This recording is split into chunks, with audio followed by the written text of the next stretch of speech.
नमस्कार, आप देख रहे हैं अब तक टीवी चैनल। गुजरात में गौ सम्मान आह्वान अभियान 7 मई को ज्ञापन देंगे गौपुत्र। जी हां, आपको बताते चलें कि ब्रजधाम के संतों द्वारा गौ माता को सम्मान दिलाने के लिए जो आह्वान अभियान शुरू किया गया था, उस कड़ी में संपूर्ण भारत देश में 27 अप्रैल को सभी तहसीलों में ज्ञापन सौंपा था, लेकिन गुजरात प्रदेश में चुनाव होने के कारण ज्ञापन नहीं दिए थे। लेकिन आने वाली 7 मई को संपूर्ण गुजरात प्रदेश की सभी तहसीलों में ज्ञापन सौंपा जाएगा। इसकी जिम्मेदारी ब्रजवासी गौरक्षक सेना भारत संगठन के राष्ट्रीय अध्यक्ष गौपुत्र धर्मदास महाराज ने राष्ट्रीय ब्रज प्रांत महासचिव गौपुत्र ध्रुव बापू को सौंपी है तथा गौपुत्र ध्रुव बापू ने आश्वासन दिया है कि गुजरात प्रदेश की सभी तहसीलों में गौ माता को सम्मान दिलाने के लिए ज्यादा से ज्यादा लोग पहुंचेंगे और ज्ञापन सौंपेंगे। गौ माता के सम्मान में ब्रजवासी गौरक्षक सेना भारत संगठन संपूर्ण भारत देश में मैदान में आगे क्या कुछ कहा, आइए चलते हैं हमारे संवाददाता के साथ।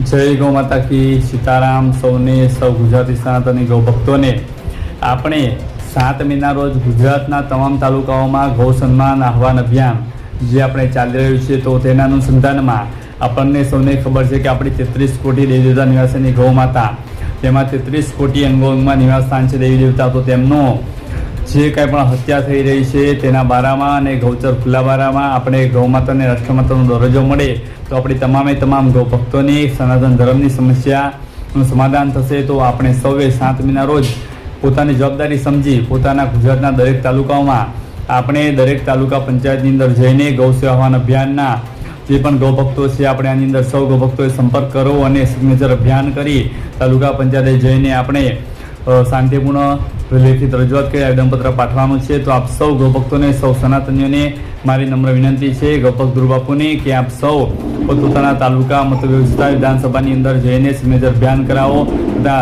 સારા સિગ્નેચર અભિયાન કરી સૌ ગૌભક્તો અને સૌ ગામના કોઈ પણ ખૂણામાંથી ખૂણેના ગૌ ભક્તો ત્યાં આગળ પહોંચે અને આપણે ગૌ માતાની વિધના ગૌ સેવા આહવાન અભિયાન એટલે કે ગૌ માતાની સેવા એનું આહવાન અને એનું અભિયાન છે, તો આપણે અભિયાનનો પ્રચાર કરી ત્યાં આગળ પ્રસાર કરી આપણે તાલુકાએ પહોંચીએ એવી આપ સૌ ગુજરાતીઓને નમ્ર અપીલ છે।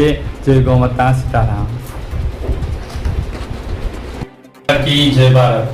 સમગ્ર ભારતમાં આપણે ગૌ સન્માન આહવાન અભિયાન જે ચાલી રહ્યું છે તે અનુસંધાનમાં આપણે સમગ્ર ભારતમાં 27 તારીખના રોજ આવેદનપત્ર પ્રાર્થના પત્ર પાઠવેલ છે। આપણા ગુજરાત રાજ્યમાં 7 મે 2026ના રોજ રાખેલ છે।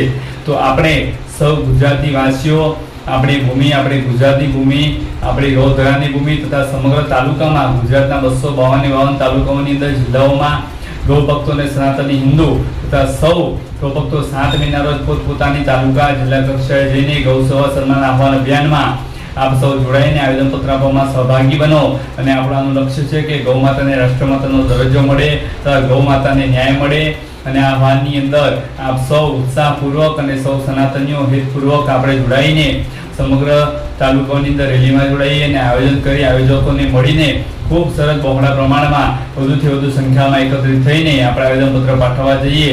તો ચલો ગુજરાતના ગૌ ભક્તોને, ચલો ગુજરાતના હિન્દુઓને 7 મેના રોજ ગૌ માતા તથા નંદી મહારાજ, નંદી બાબા આહવાન કર્યા છે। તો આપ સૌ આ ગૌ માતાનું આહવાન છે, આપણા 33 કોટી દેવી દેવતા નિવાસીની ગૌ માતા નંદી મહારાજ બાબાનું આહવાન છે। તો આપ સૌ આની અંદર જોડાઈને સહભાગી બનો। જય ગૌ માતા, જય હિન્દ, જય ભારત।